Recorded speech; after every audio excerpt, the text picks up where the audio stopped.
This is TWiT.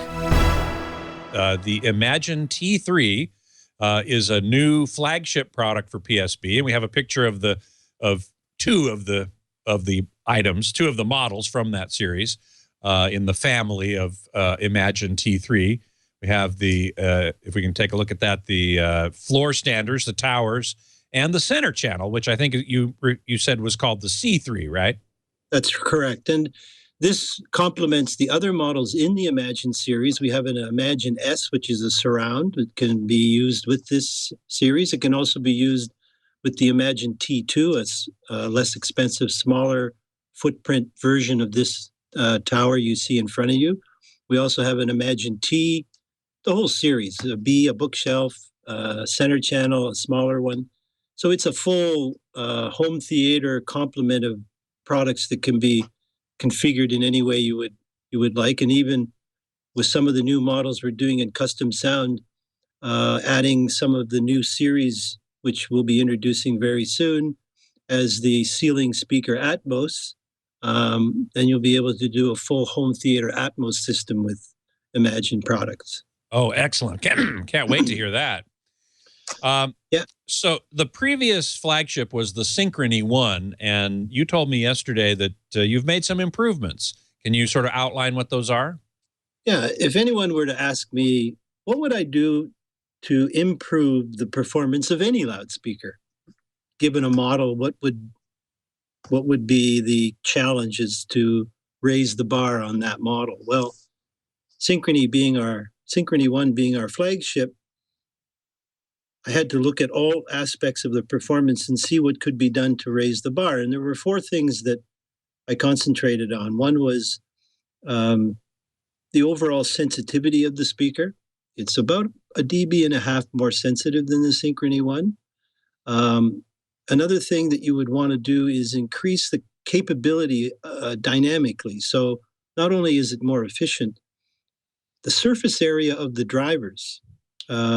In the Synchrony 1, they were 6.5-inch drivers. On the Imagine T3, they're actually 7-inch drivers. The mid-range on the Synchrony 1 was a 4.5-inch driver, and the mid-range on this T3 is a 5.25-inch driver. So we've significantly increased the piston area of the output of all the drivers so that they don't have to move as far, which means that when they do move as far, they will actually play louder. That gives the speaker, well, actually, it attributes somewhat to the sensitivity increase, but other things helped to do that was a decrease in the mass of the cone, and I'll explain that in a minute. But the fact that the piston area goes up means that the sensitivity is increased slightly, but also the dynamic capability of the loudspeaker. I don't know if people out there are aware, but one of the weakest links in today's source material being reproduced with the dynamics that are available is the most challenging thing for a loudspeaker. Dynamic range is the buzzword for the future because frequency response is attainable. We can control directivity. We have much better understanding of the speaker room interface. But in real life, one of the biggest challenges is real life dynamics.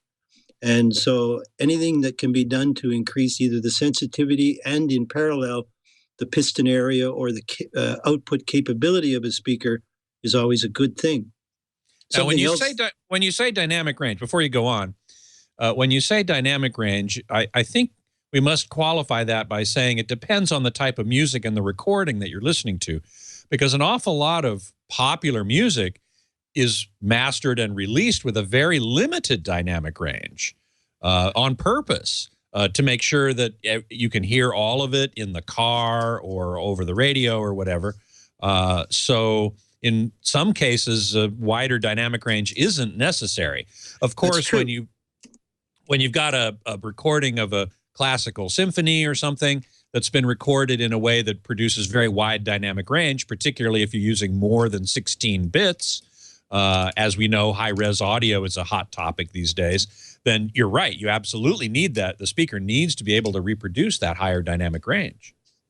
Well, yeah, I agree. On a lot of commercial recordings, dynamic range is controlled just by virtue that they know the systems they'll be played back on may not be capable, or the environment that they're being played back on doesn't accommodate this wider dynamic range.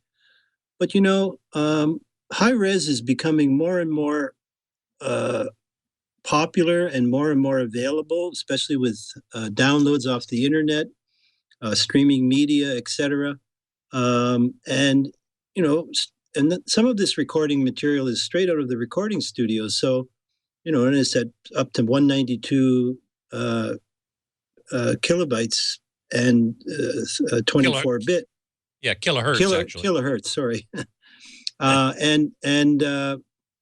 What that means is that there's no compression. That I'm hoping that what the musician intended in the dynamics and the sound spectrum of his recording is maintained, and probably the most pristine when you use a high-res recording.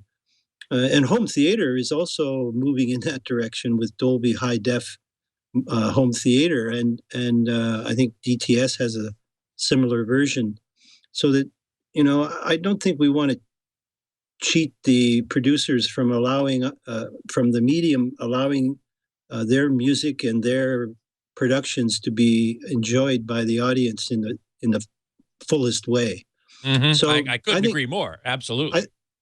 I think dynamic range reduction is a necessary evil in some applications, but I wouldn't want to personally restrict PSB based on that fact that there is some compression that goes on a lot of commercial recordings, especially if it's compressed, etc.